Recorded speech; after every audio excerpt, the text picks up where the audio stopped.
Cards కూడా లోపల తెప్పించామండి, ఒకే తెప్పించాం. ఎందుకని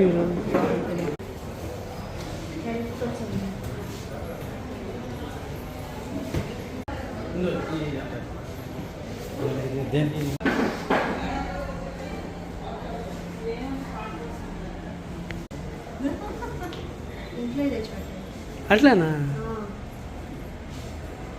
బాగుంది.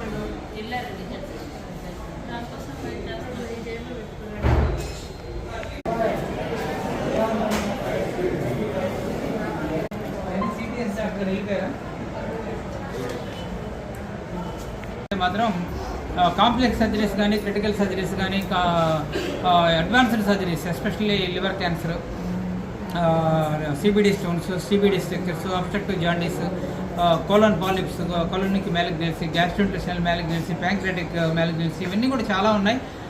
ఆల్మోస్ట్ చాలా కేసులు కూడా వాళ్ళకి కూడా జనరల్ సర్జరీ డిపార్ట్మెంట్ వాళ్ళే చేయడం జరుగుతుంది. అక్కడ కూడా నేను ఉన్నాను కాబట్టి నాకు అంత ఫెమిలియర్గా ఉన్నాయి.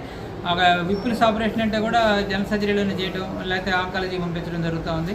ఇక్కడ ల్యాప్రోస్కోపిక్ విధానంలో కూడా కొన్ని అడ్వాన్స్డ్ సర్జరీస్ చేయాలన్నా కూడా క్వాలిఫైడ్ సర్జన్స్ లేక, క్వాలిఫైడ్ గ్యాస్ట్రోఎంటరాలజిస్ట్ లేక, సర్జికల్ గ్యాస్ట్రోఎంటరాలజిస్ట్ లేక అవి కూడా వెనకబడతా ఉన్నాయి. ఇప్పుడైతే మనకి ఒక సర్జికల్ గ్యాస్ట్రోఎంటరాలజీ విభాగం డెవలప్ చేసుకున్నాం కాబట్టి ఇక్కడ 10 బెడ్ పడకలతో ఒక వార్డుని తయారు చేసి వాళ్ళకి ఇవ్వడం జరిగింది.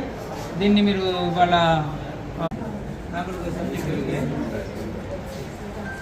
అదే ప్రాబ్లం ఉన్నాయి. ఇప్పుడైతే మనకి ఒక సర్జికల్ గ్యాస్ట్రోఎంటరాలజీ విభాగం డెవలప్ చేసుకున్నాం కాబట్టి ఇక్కడ 10 బెడ్ పడకలతో ఒక వార్డుని తయారు చేసి వాళ్ళకి ఇవ్వడం జరిగింది.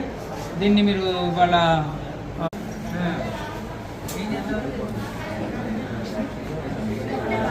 ఇస్తాం. రాగల రోజుల్లో మరిన్ని క్రిటికల్ ఆపరేషన్స్ ఆల్రెడీ మీకు థియేటర్ కూడా ఒకటి ఇచ్చాం. ఒక డాక్టర్ కాబట్టి ఒక టేబుల్ ఇవ్వడం జరిగింది. ఆ టేబుల్లో మీరు చేస్తూ ఉండండి. ల్యాప్రోస్కోప్ కూడా ఉంది, అది కూడా చేయండి.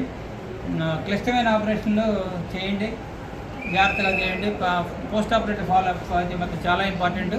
మీకు పోస్ట్ ఆపరేటివ్ ఎక్కడ పెట్టుకోవాలనే సమస్య వచ్చినప్పుడు సర్జికల్ ఐసీయూలు అయితే మాత్రం అడ్వాన్స్డ్ సర్జికల్ ఐసీయూలాగా మనకి ఐసీయూ ఉంది. దాంట్లో కూడా రీసెంట్గా ఒక్కొక్క బెడ్ ఒక hydraulic completely automatic remote control operation ఉన్న కార్డ్స్ అయితే మాత్రం మనకు ఒక 12 మంచాలు అక్కడ మనం ఇవ్వడం జరిగింది. రాగల రోజుల్లో నువ్వు అది వాడుకోవచ్చు.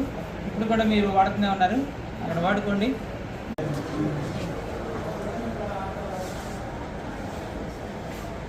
సూపరింటెండెంట్ సారు నాకు ఓపీ నెంబర్ 15 చూపించి ప్రతి వారంలో సోమవారం, బుధవారం, శుక్రవారం 3 రోజులు ఓపీ సేవలు అందించడానికి నాకు మొదటి ఇనిషియేషన్ తీసుకున్నారు.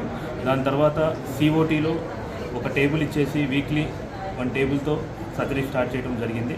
సర్జరీస్ కూడా పెద్ద కాంప్లెక్స్ క్రిటికల్ సర్జరీస్ చేస్తున్నాము. తర్వాత 2 months తర్వాత ఆఫ్టర్ సో మెనీ ఆబ్స్టికల్స్ మన సూపరింటెండెంట్ సారు ఎంతో కష్టపడి మా కోసం ఒక 10 bedded surgical gastroenterology pre operative ward ఇవ్వడం జరిగింది. సో ఒక 2 నెలల్లోనే డిపార్ట్మెంట్ని ఎస్టాబ్లిష్ చేసినందుకు ఈ సందర్భంగా సూపరింటెండెంట్ సార్కి సవినయంగా నా కృతజ్ఞతలు తెలియజేస్తున్నాను.